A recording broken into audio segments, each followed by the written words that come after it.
Welcome back to our channel. Today we're gonna have a Rogue Tower review.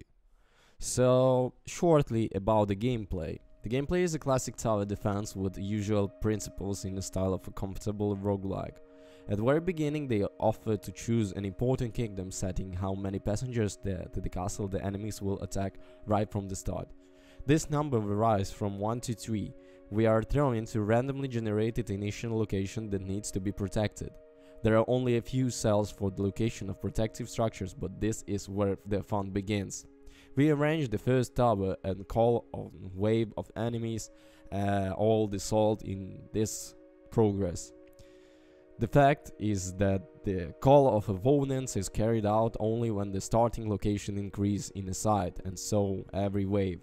And the new locations are waiting for a variety of surprises and can find a wine or to repair the main building of mana deposits developing, which we supply the towers with powerful attacks if we pump it.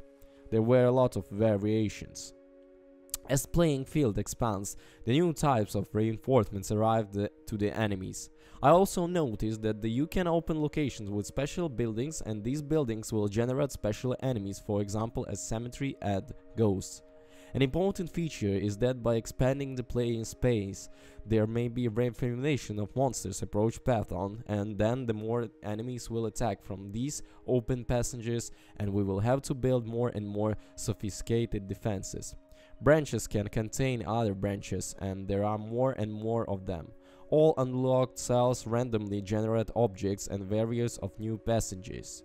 This is perhaps the first such project in the genre for me, where the placement of towers should take into account the prospects for increasing the playing field, and it's not enough just to stick appropriate protection in the good places. There is always a scratching of communications. The game has a very large number of type of towers. The properties of each structure, including the attack radius, can be seen in the description. Here for gold we upgrade buildings. In addition, defensive buildings are pumped by themselves, simply by attacking opponents. Spamming towers will not work to the piece of each subsequent buildings increase dramatically. Each tower can be forcibly configured to attack targets of interest to us with 3 priority levels.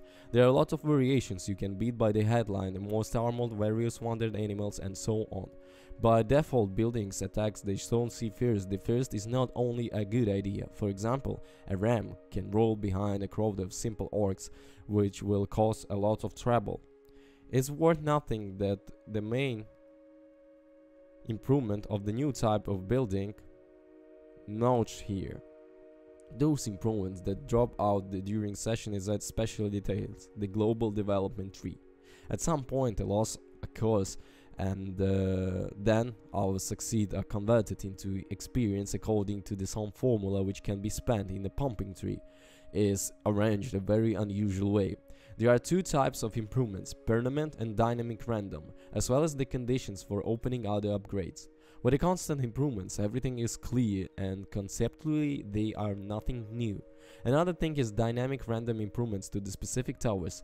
This is interesting system. As the game progresses we upgrade. If such an upgrade has fallen out on opens on the global upgrade for free.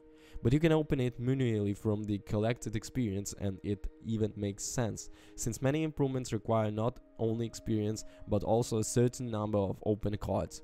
As far as I understand, this is done so that especially cunning players do not pump some kind of imbu from the start. That's it.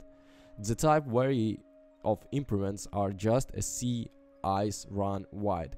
Conclusion. For the fans of tower defense, this game can be even bring a new interesting experience. It doesn't happen very often that sometimes conceptually new appears in this genre. In everything except for the graphics, the serious work is done visible. About the pros, yeah, more. Good music and sound accompaniment, the great idea with the infinite space to expand the playing field. Excellent random generations of each section of the location. Useful hostile building or objects may appear. Not two gaming sessions are the same. This is the most huge pros. So I won't be able to tell about the cons because I don't want to, because I really enjoyed this game, so I leave all the links in the description that you can enjoy it too. So thank you so much for watching. Bye bye.